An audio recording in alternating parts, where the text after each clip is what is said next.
So today we are talking about finding your niche. And let me tell you why. Your niche is everything to growing your audience and to growing your business. If you do not understand who you serve, if you do not understand how to speak to who you serve, then you serve no one. You cannot create a marketing message that resonates with a specific audience when you are trying to talk to everyone. And when you don't resonate with a specific audience, you don't resonate to anyone. That's just the cold, hard truth. That is the way it is.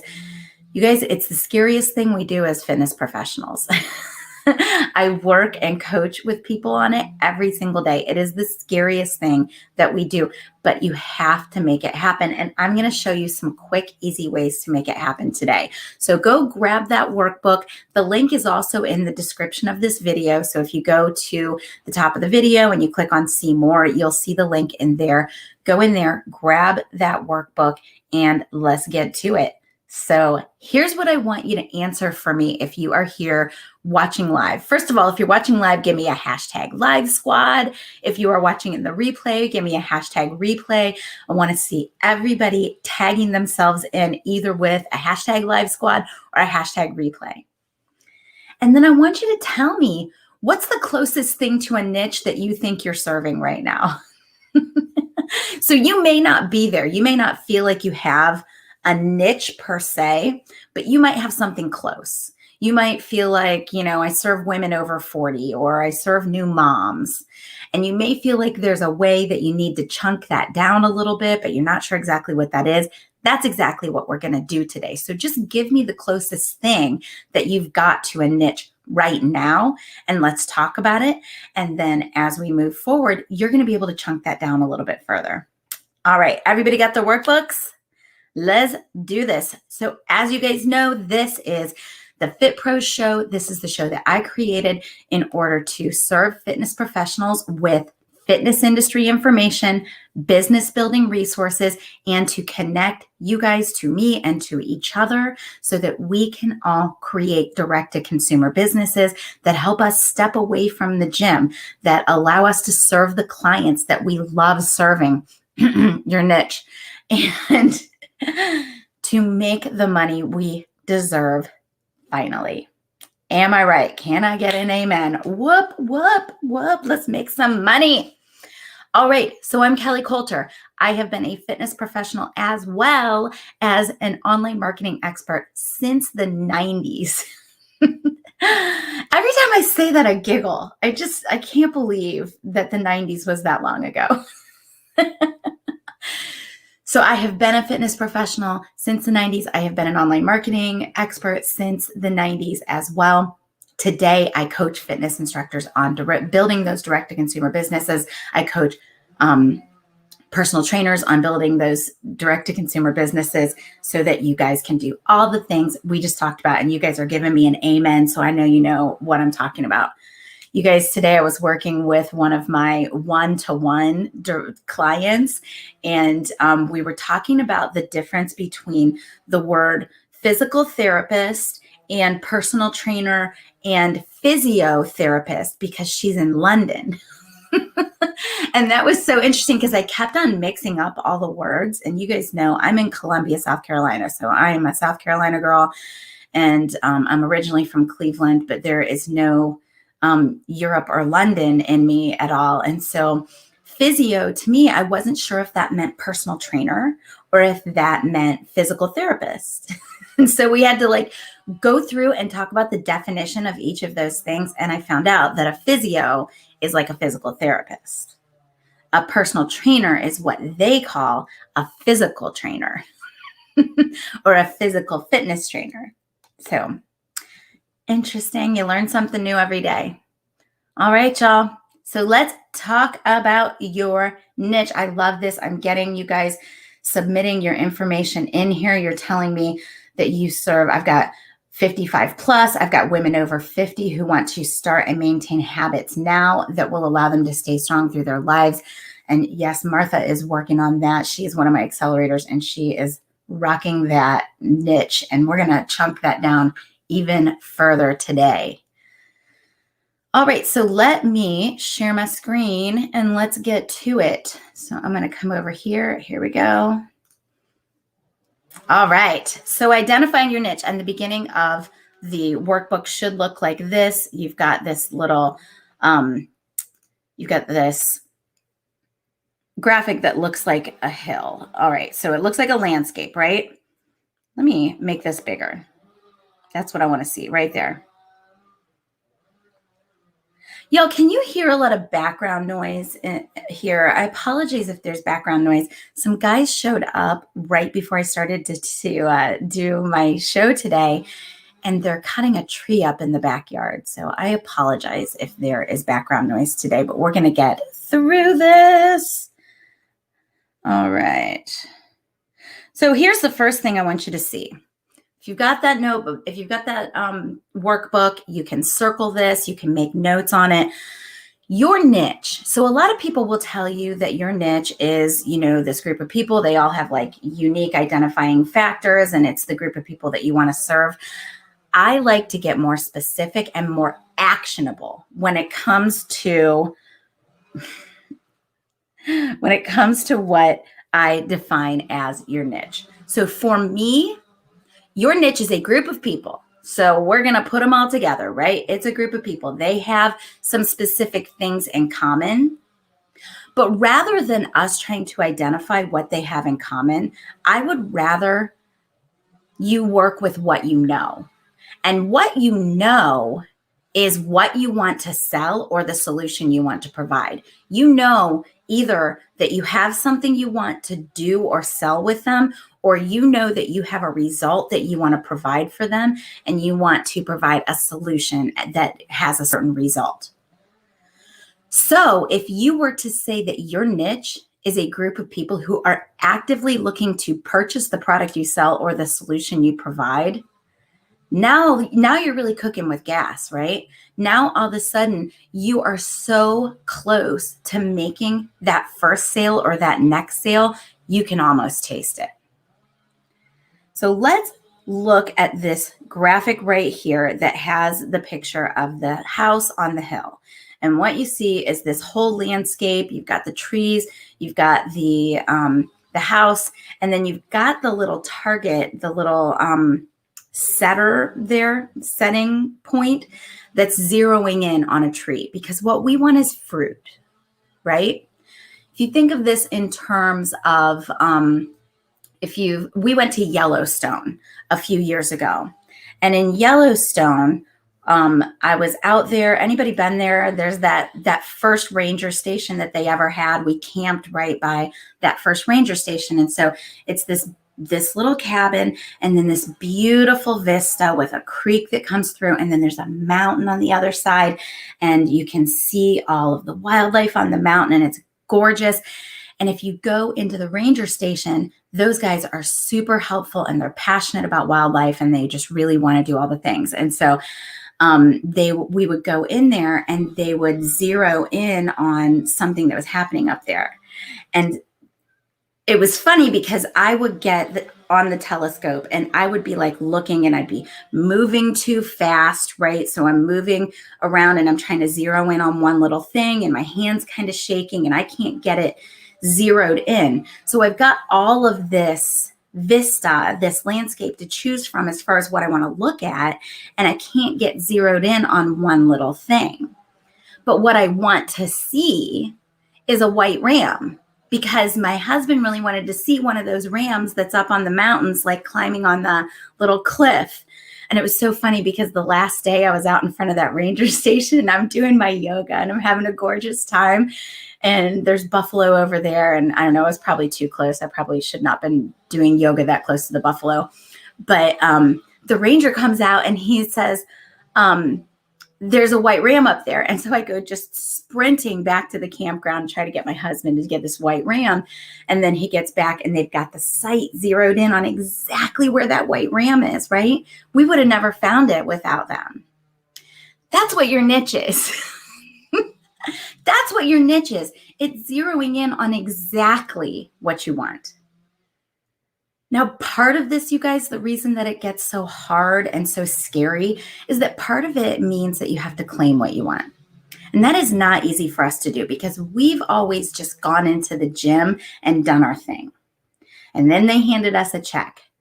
And now we have to say, well, my favorite thing is, or the thing where I add the most value is, that's harder to do.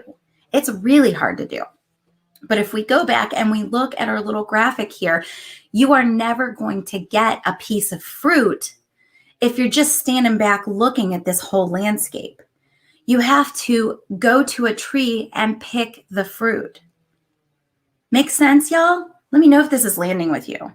So that is why we pick a niche, because you have to know what tree you're picking the fruit from, and you have to know what fruit you want to get from the tree. You only want the ripe ones, right? A lot of us will spend some time. Well, let's go back. Let's look at this. So the hill is, you got to zero in on a hill first. If you had the telescope and you're at Yellowstone and you want to see a white ram, you've got to pick which mountain you think the white ram is on.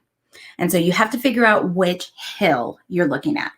And the hill, in terms of your niche, might be the demographics of the clients that you're looking for. It might be a specific injury, age, stage, goal. It could be one thing that, and from that one thing, you get a hill full of trees. And the trees are full of fruit, and those fruit are people. Those fruit are sales. So the hill will get you to identify kind of where you want to be. And then the tree can get you further. So the tree is knowing the result of the one primary offer that will narrow you down further. So you have to know what you're offering. It has to be one thing. And you have to know what that result is, because that's how you talk to your fruit. And then the low-hanging fruit. So you can make a choice here. You can climb the tree and you can get the fruit from the very top. You can go rent one of those machines that shakes the tree and gets all the fruit to the bottom, and you can pick which one you want. Or you can just look up and figure out which ones are the low-hanging fruit and you can grab them. So by identifying the low-hanging fruit, you're identifying the members of your audience who are actively looking to purchase the solution or support you provide. So that's where I differentiate my definition of niche from other people's definition of niche. I don't want you spending time on the fruit that is not ripe. I want you to make these businesses a success. I want you to make these businesses work. And that means you have to pick the fruit that is ready to be harvested. All right. So if you move on, well, hold on, let me go down here and we're going to go through this in terms of these graphics. All right.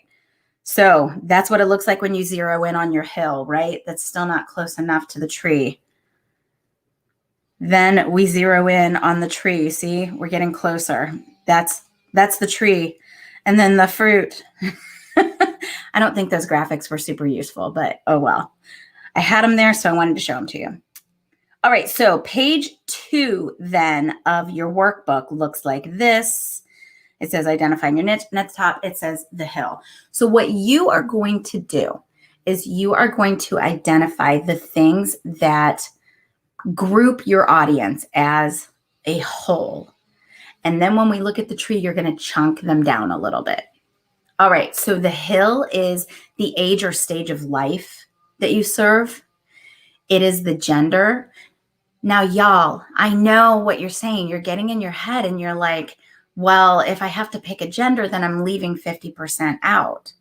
But if you don't pick a gender, you can never craft a marketing message that speaks to that exact right client. And if you don't speak to that exact right client, you don't get anybody's attention. Nobody's attention.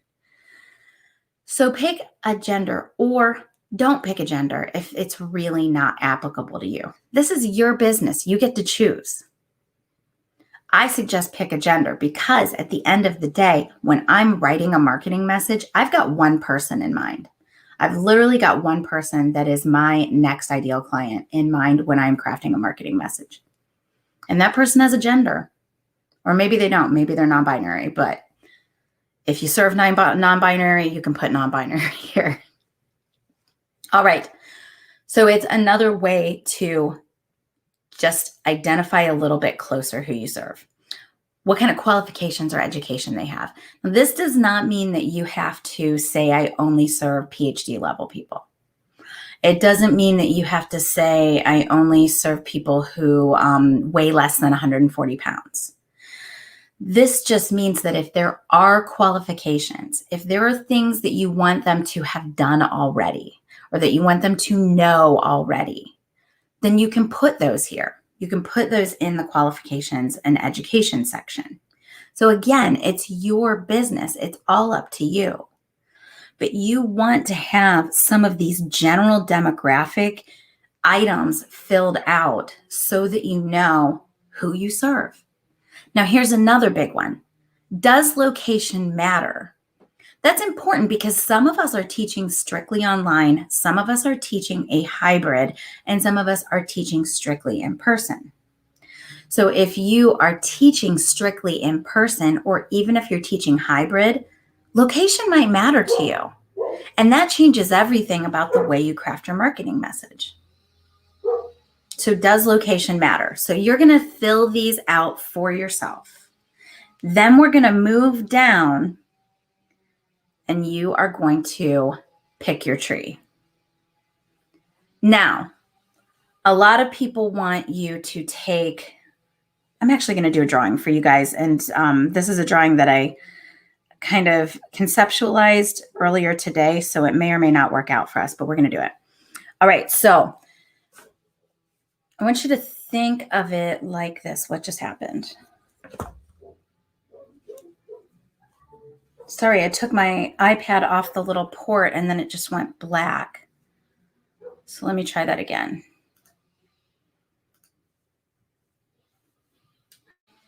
Okay.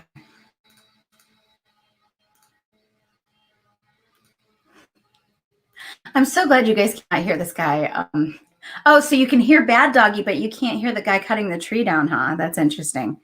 All right, so if this is your hill of people, you've got all of these people and maybe they are 50 plus, maybe you've decided that you want them to know how to do step aerobics. So you're teaching advanced step and you want them to do step aerobics. I know that's not a really applicable example because not a lot of us are teaching step, but step is coming back in an athletic form in a big way.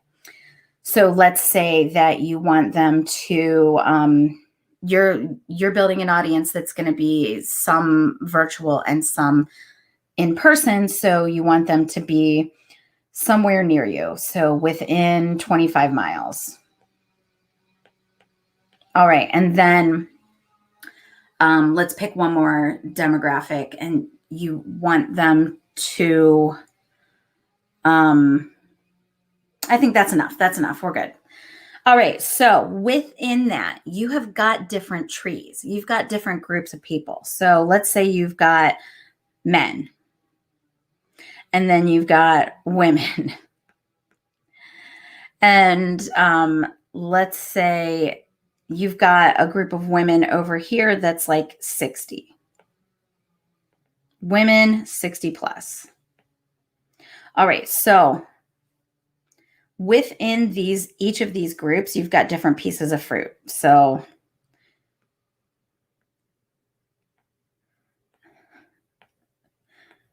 all right. So maybe you've got your women and then you've got one man that identifies as a woman and maybe you could go back and forth. I don't know.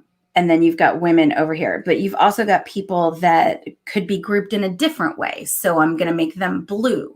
So maybe these are people that have been doing step for more than 10 years.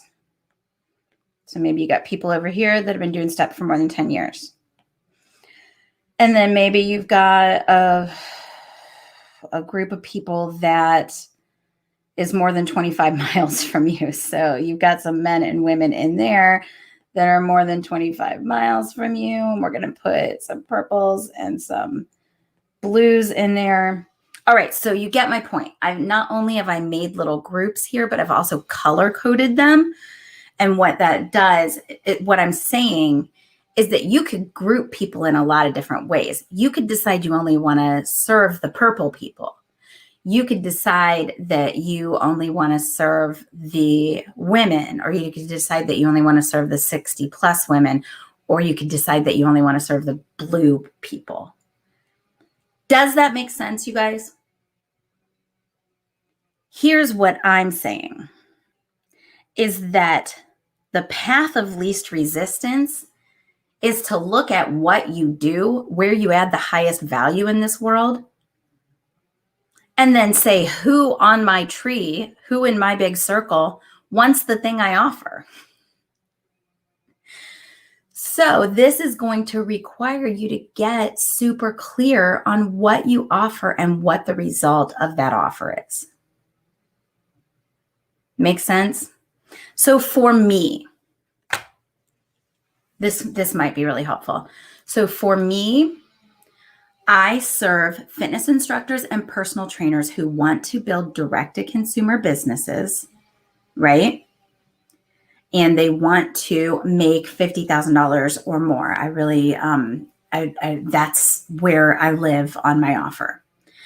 So I've got people in my audience who maybe they only want to make 10,000 because they really only want to work like 2 hours a week, or maybe they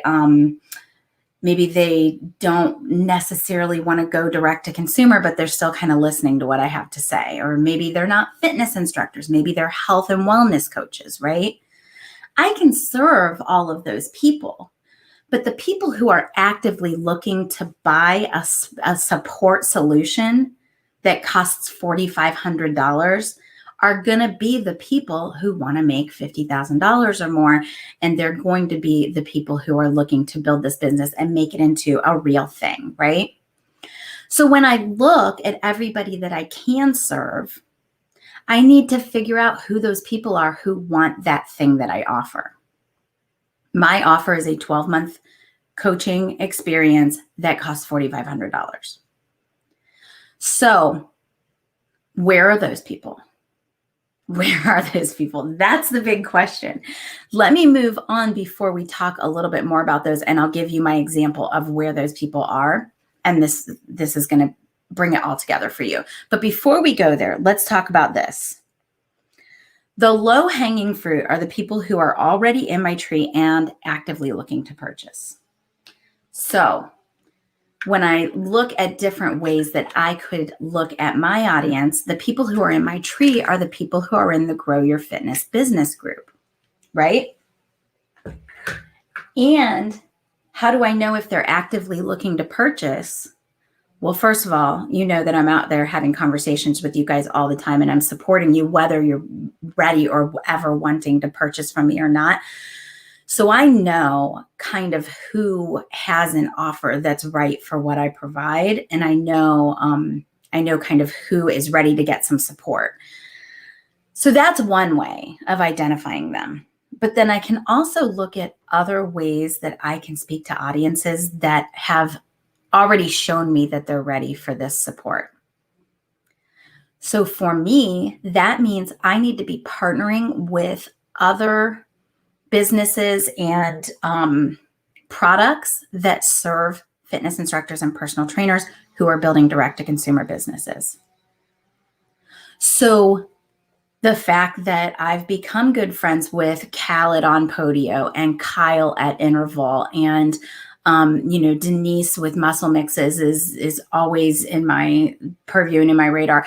I work with all of these other people who are also working with instructors and personal trainers specifically because I want to be able to speak to fitness instructors and personal trainers who are ready to build a direct-to-consumer business.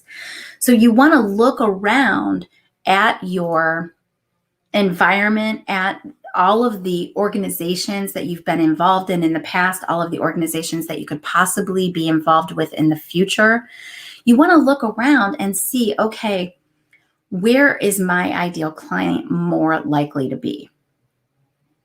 So that's why I go onto Interval and I do workshops for them, because I want people to see me and know that I'm the expert in helping you build your direct-to-consumer business. For you guys, that might look like, let's go back to the step instructor.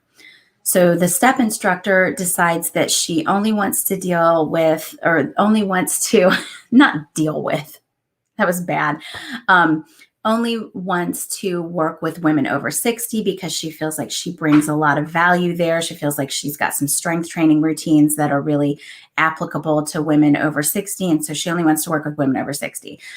And let's say we're going to just do online. So we're going to take that whole local thing out of the equation. So now she wants to teach step aerobics and strength to women over 60. So where is she going to look for those women? So maybe she's going to go out into Facebook groups that are for fit women over 60. Maybe she's going to start making relationships with the admins of those groups.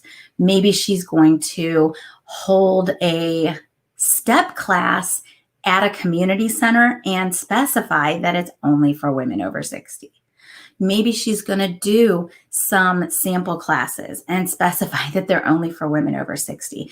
So you're going to start to look in the places where your ideal client that is ready to make a purchase is.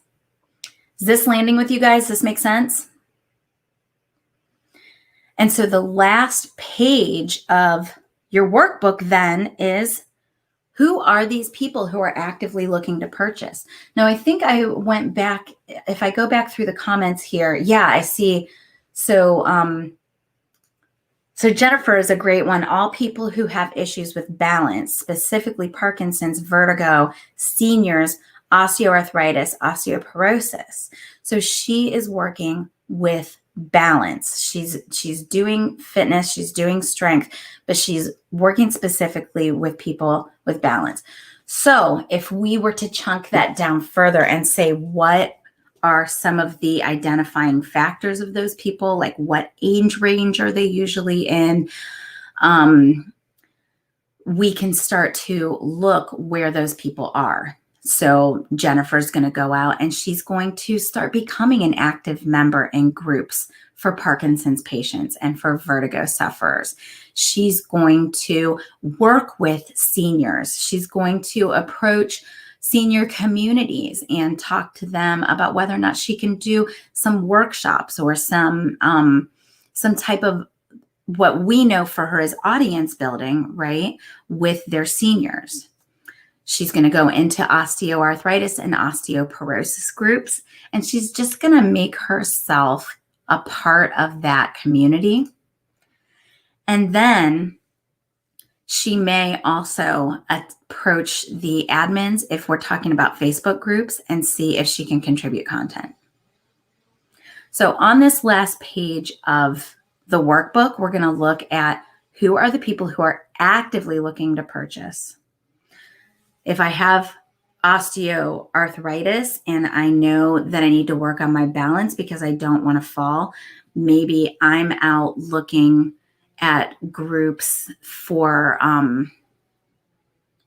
it might be beginner yoga, or it might be balance exercises. So maybe that person is searching balance exercises. Maybe you call your Facebook group balance exercises for women with osteoporosis. And then what fruit containers exist? What groups are out there that I can get involved in? How can I get involved with that audience that is actively looking to make a purchase? Which containers do you have access to, and which containers could you possibly gain access to? Now, again, when we gain access to a container, we're not looking to just poach members. We're looking to add value to these people's lives. We are service-based entrepreneurs, and we are servant leaders. So I am never suggesting that you are going out there trying to poach members out of groups. I'm always suggesting that you go out and you serve your heart out, and then you let those people who are actively looking for your solution identify into your ecosystem. So they see you, they get interested in what you're doing, and they come in. That's how we do it. All right, you guys. So what questions do you have about the workbook or about what I've talked about here today as far as niche? Hope that all made sense. I think it's going to really help you guys as you are thinking about your program. And actually, this workbook is going to be a prerequisite for that 3-day marketing intensive. So a lot of you guys signed up during the early bird period that ended last night at midnight. We are doing a 3-day marketing intensive. It's September 20th, 21st, 22nd. There's going to be a special invitation only session on the 23rd.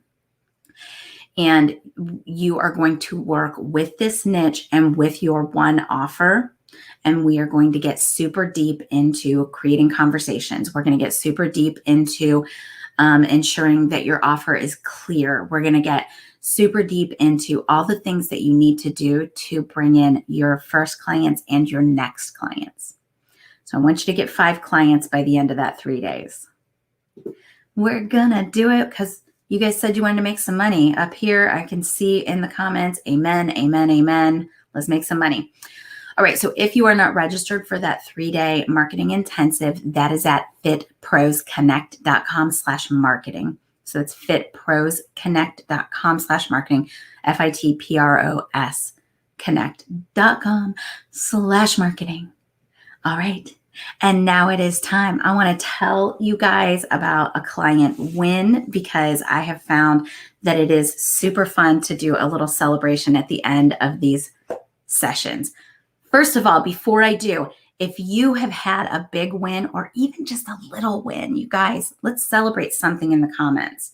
So I want you to celebrate something in the comments. I see Jennifer says she just created her program and she's trying to she's calling it Improve Your Balance in 12 Weeks.